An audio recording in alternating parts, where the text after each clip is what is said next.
So the James Burrows plantation is before us, and this site, this national monument, goes in depth on the Black Americans' experience of being enslaved and being forced to work long hours in the heat and the cold, and just not having freedom, which is unfathomable to people born today. It's just it's something that we could never allow happen again. It's a shameful episode in America's history, and we will make sure that that never happens again. This is a photo of the slave owner, James Burrows, and his family, his wife Elizabeth Burrows.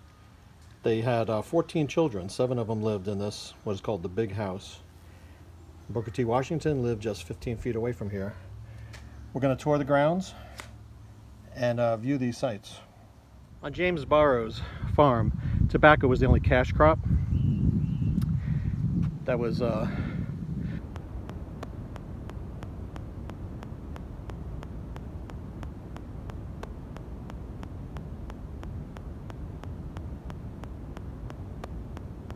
look at this operation.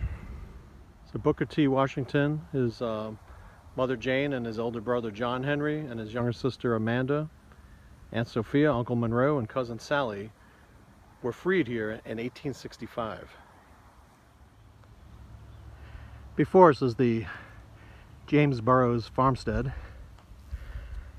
and he utilized enslaved humans, Black Americans, as part of his labor force. Seems foreign to a lot of people today, but very horrible chapter in our history that should not be forgotten. We're going to take a closer look at the buildings on this farmstead.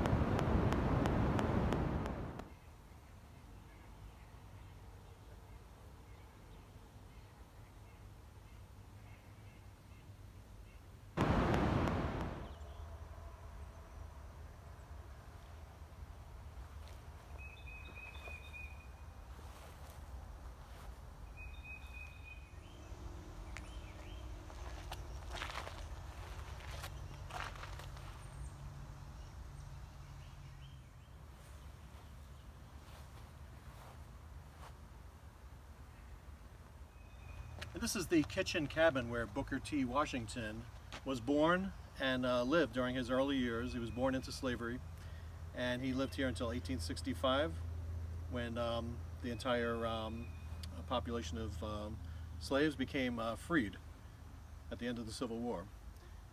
And this is a replica of the kitchen that he was born in, and we're going to go take a look inside.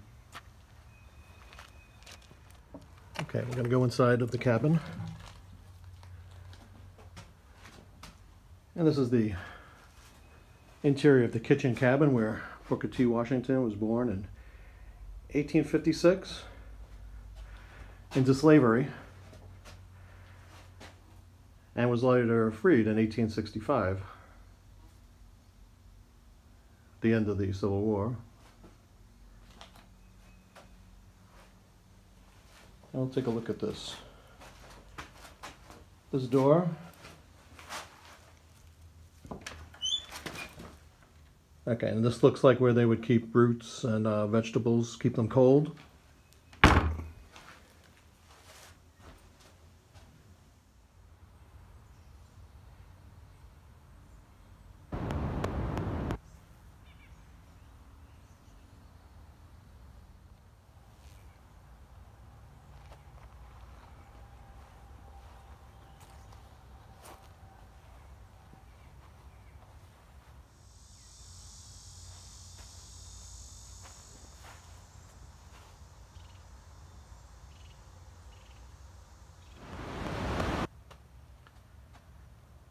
And this is the smokehouse where Booker T worked as a child.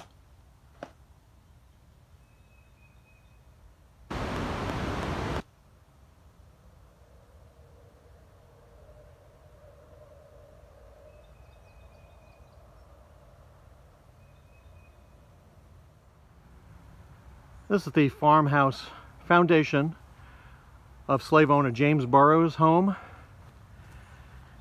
And it was a medium to a little bit above medium-sized dwelling.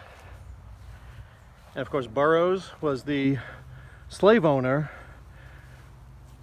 of this farm when Booker T. Washington was born here as a slave, but freed at the end of the Civil War.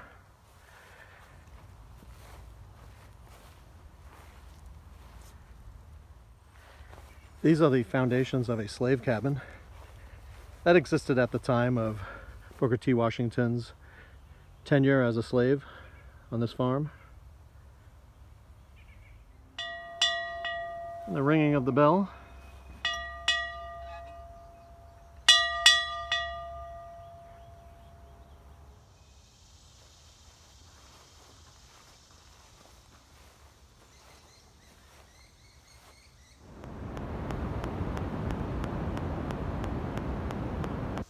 This is the blacksmith shed,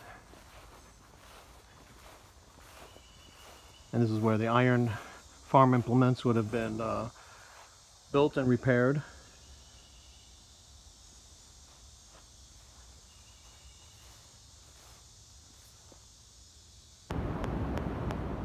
From the time that I can remember anything, almost every day of my life has been occupied in some kind of labor.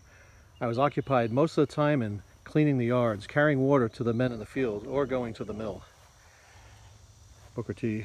Washington wrote this in his autobiography, Up from Slavery.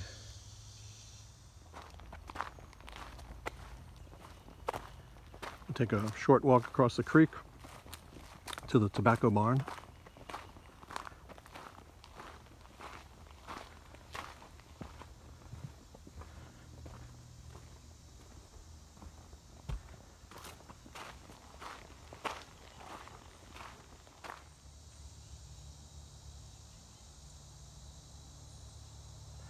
This is the tobacco barn.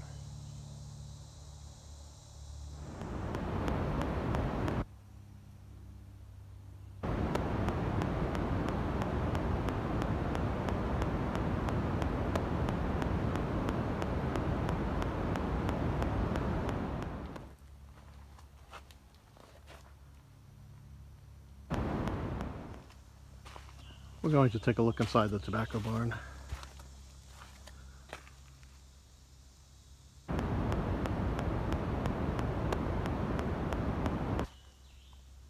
And the tobacco would have been hung from these rafters and cured.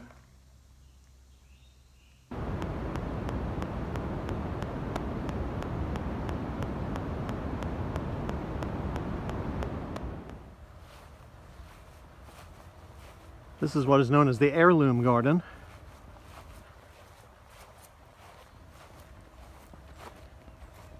And a variety of plants were grown here. And it's a mixture of vegetables and flowering plants.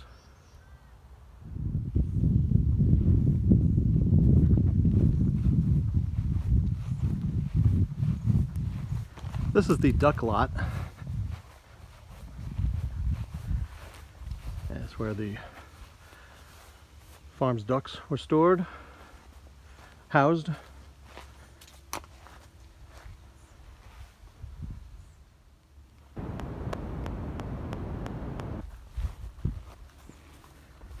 This was the chicken coop.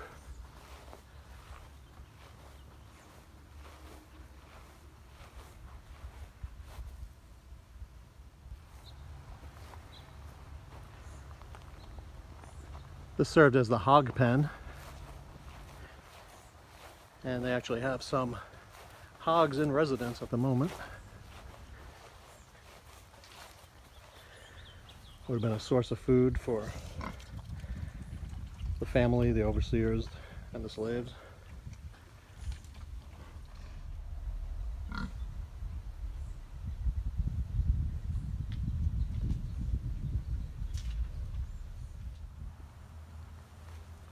This served as the corn crib.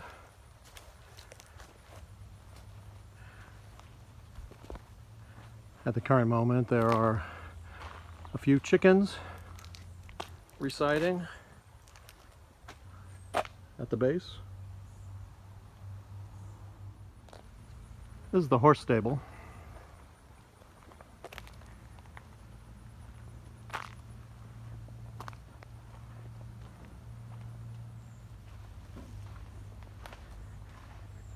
And more chickens inhabiting this area. Well,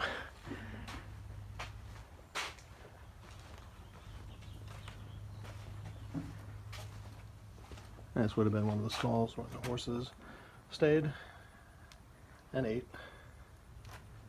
And in the distance, enclosed by that fence, was the tobacco fields.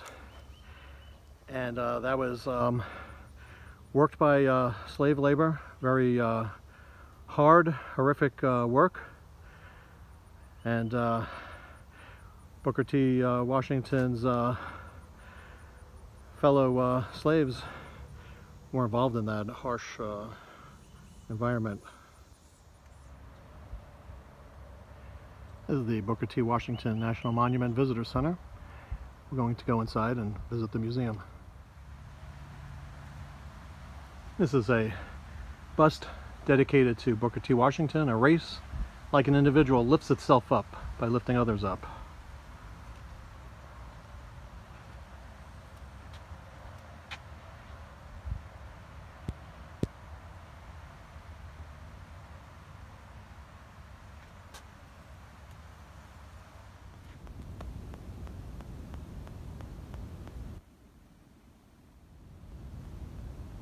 Birth of Booker T. Washington in slavery in April 1856 at Hales Ford, which is this farm was located in Franklin County, Virginia.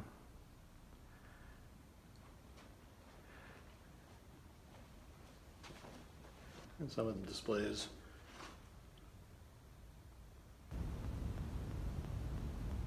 During the time of the Civil War, enslaved families.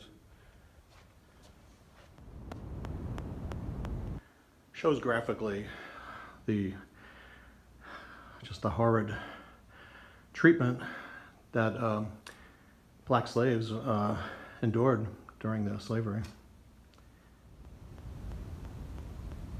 Illustrates the dichotomy of the Burrows family living just 15 feet away from the black Americans that they had enslaved, and the Burrows family was well fed. They had the choicest meats and foods, and the slaves were given usually the cheapest portions, fed enough to work, but always given the least. And they just plantation owners and their enslaved Americans just lived in that type of environment. Dreamed here. As a young boy, he dreamed of getting an education. He wanted to become a lawyer. But enslaved people were not permitted to be educated. So by law, African slaves were not even allowed to read, to learn how to read, and there were punishments if anybody taught enslaved people to read. But Booker T. Washington, after being freed, he rose above that and made a career in education.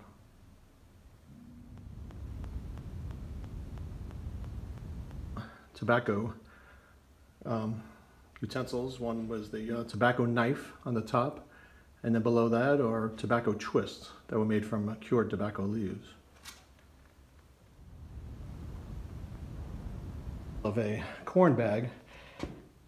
At the age of 9 and under, when Booker T. Washington was enslaved here, he was unable to lift these bags by himself. Very heavy for a child. And for a child to be asked to lift these bags and carry them. The kitchen table at what was called the Big House, where the slave owner, James Burrows, lived. And Booker T. Washington recounts that his job was to fan the flies from the table during meal times by using a large set of paper fans operated by a pulley. And this is a working model of the fan that Booker Washington used. To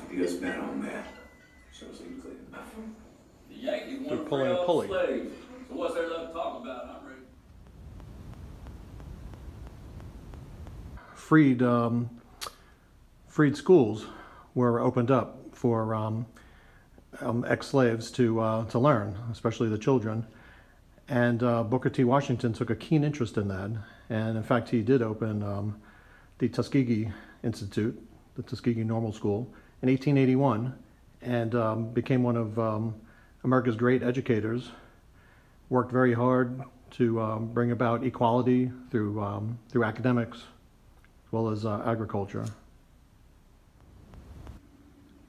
So Booker T. Washington lived a very amazing life.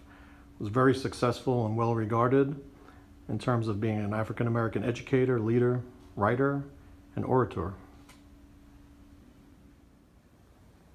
And a statue of Booker T. Washington, born here and freed here 9 years later.